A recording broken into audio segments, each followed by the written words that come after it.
Oke, sekarang saya akan menerangkan bagaimana mengolah data penelitian atau survei, di mana salah satu pertanyaannya boleh dijawab atau memiliki jawaban lebih dari satu. Contohnya ini adalah survei meneliti konten analisis di di dua koran. Sebuah berita dianalisis, sumber beritanya dari mana? Bisa dari pemerintah, dari politisi, polisi, dan seterusnya. Kalau codingnya langsung, maka akan banyak sekali pilihannya. Pilihan alternatifnya, alternatif pertama misalkan pemerintah, alternatif kedua politisi, alternatif ketiga pemerintah dan politisi, alternatif keempat polisi, alternatif kelima pemerintah dan polisi. Pilihannya banyak sekali, dan itu tidak praktis dan sulit untuk dianalisis, untuk digeneralisasikan. Nah, maka kita harus mengcoding secara khusus pertanyaan seperti ini. Nah, pertanyaan seperti ini diandaikan ada 10 pertanyaan. Pertanyaan demikian. Walaupun responden atau jawabannya hanya memilih dari pilihan ini 1 2 3 1 2 sampai 10. Tapi seolah dibuat pertanyaan, apakah pertanyaan pertama, apakah pemerintah menjadi sumber dari berita ini? Jawabannya ya dan tidak. Pertanyaan kedua, apakah politisi menjadi sumber berita dari berita ini? Pertanyaan ketiga juga sama, apakah polisi menjadi sumber berita dari berita ini, dan seterusnya. Jawabannya ya dan tidak. Kalau ya kita kasih coding 1, kalau tidak kita kasih coding 0. Jadi nanti datanya dikode seperti ini. Ini datanya. Nah, ini yang kuning. Jadi di koran di berita nomor 1, ya pemerintah merupakan sumber dari berita itu. Politisi tidak, polisi ya, dan seterusnya. Jadi kodenya seperti ini. Jadi satu pertanyaan itu dibuat menjadi 10, seolah-olah menjadi 10, nanti kodenya seperti ini, ya dan tidak.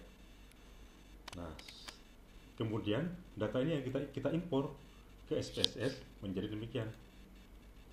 Ini data yang sudah saya impor. Ini lihat yang ini saja, ini government, politician, police, militer, dan seterusnya. Nah, analisnya berbeda dengan frekuensi biasa. Kita akan membuat sebuah variabel namanya source, sumber, yang merupakan kumpulan dari pertanyaan ini, rangkuman. Caranya demikian. Analyze multiple response, define variable set. Kita mendefinisikan variabelnya dulu. Oke.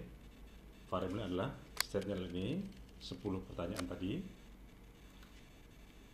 Terus kita akan menghitung banyaknya nilai 1 di situ. Ya. Kita kasih nama, ini sudah ada sebenarnya, sudah ada. Kita namakan sumber. Ini saya hapus saja, ini yang lama. Sorry, saya ulang lagi. Ini variable setnya. Kita hitung jumlah yang menilai 1. Nama variabelnya source, berita, sumber berita. Tambahkan. Oke. Close. Maka di sini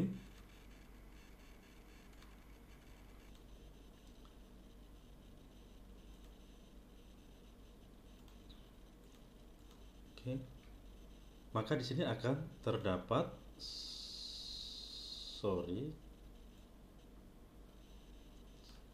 analyze. Saya ulang lagi. Ini oke, sudah ada source-nya. Oke, analisisnya analyze multiple response frequencies, masukkan source di sini, maka ini hasilnya. Jadi ini hasil yang lama, saya ulang lagi. Analyze multiple response frequencies. Tadi masukkan source di sini, multiple responnya ini. Jadi ada dua persentase di sini. Persentase pertama adalah banyaknya source sumber berita itu 228, untuk government 59 per 228 dan 25%. Ini dari seluruh sumber berita yang muncul di koran. Tetapi beritanya hanya ada 85, sehingga percent of casesnya adalah 59 bagi 85 adalah 69. Kalau deskriptifnya frequencies di sini ada koran. Ini banyaknya berita di korannya. Koran 1 adalah Kompas, koran 2 adalah Republika. Kita ingin tahu, ingin pilah mana yang Kompas, mana yang Republika. Kita buat cross tab, analyze multiple response, cross tab. Di sini masukkan source. Di sini